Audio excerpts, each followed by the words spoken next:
Today I want to continue the series of my wife's 4 DUIs, and unfortunately, the fourth DUI was not as dramatic as the third DUI, but it was still another nail in the coffin. And unfortunately, she used to park up. We had a clubhouse about half mile from our house in our neighborhood, and she used to park up near that and drink wine when I was at work. And unfortunately, one day somebody saw her drinking wine in the parking lot, and they called the police. And luckily she wasn't driving, and they pulled up next to her, behind her, she said, and they checked her, because obviously she'd been drinking, and she was sitting behind the wheel of a car. Unfortunately, at that time, she was driving an unregistered vehicle. I wouldn't pay for the registration. It was uninsured because she was uninsurable, and her driver's license at this point had been revoked because she already had 3 DUIs. I believe she may or may not have had warrants. But anyways, they arrested her and again impounded the car. And that was her 4th DUI, which unfortunately happened about 3 weeks after her 3rd DUI, which had been extremely dramatic. So I'm going to continue the conversation, what happened to her. And again, I tell these stories because I know it resonates with other families who have gone through this type of situation, either dealing with someone in their family who's an alcoholic or drug addiction or any kind of addiction. It also helps the alcoholic realize really the path of destruction and the effect that they have on their own families. It's very important for them to understand that. They may understand that, but accepting that, or a lot of alcoholics have survived this ordeal, and they really appreciate understanding the road that they didn't go down. And I know it helps a lot of people, and that's why I make these for a number of reasons. On that note, my wife, with her 4th DUI, the car was impounded once again.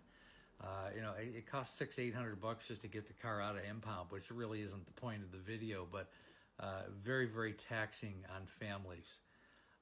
And I will continue what happened to her court.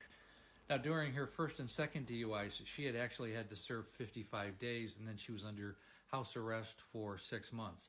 And that had happened a couple of years before. Now, her 3rd and 4th DUI were so close together, she ended up actually getting a year of incarceration. Unfortunately, they only kept her in for 65 days. And I remember at the time of the sentencing, I actually asked her lawyers to please keep her in for a year, because at that point I really believed being incarcerated for an entire year might have been the only thing that could have saved her, because nothing else was. I mean, the rehabs weren't saving her, and she wasn't doing the work in AA or smart recovery meetings.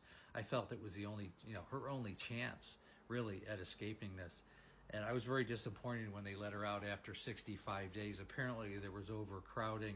And again, they put her on probation for the rest of the time, and she got 6 months under house arrest. Unfortunately, house arrest means you could leave for a period of time.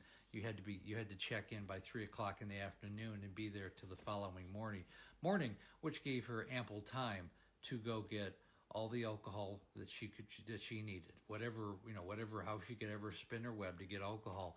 And unfortunately, because she couldn't leave the house, it added it to her depression and her overall continued road to alcohol use disorder.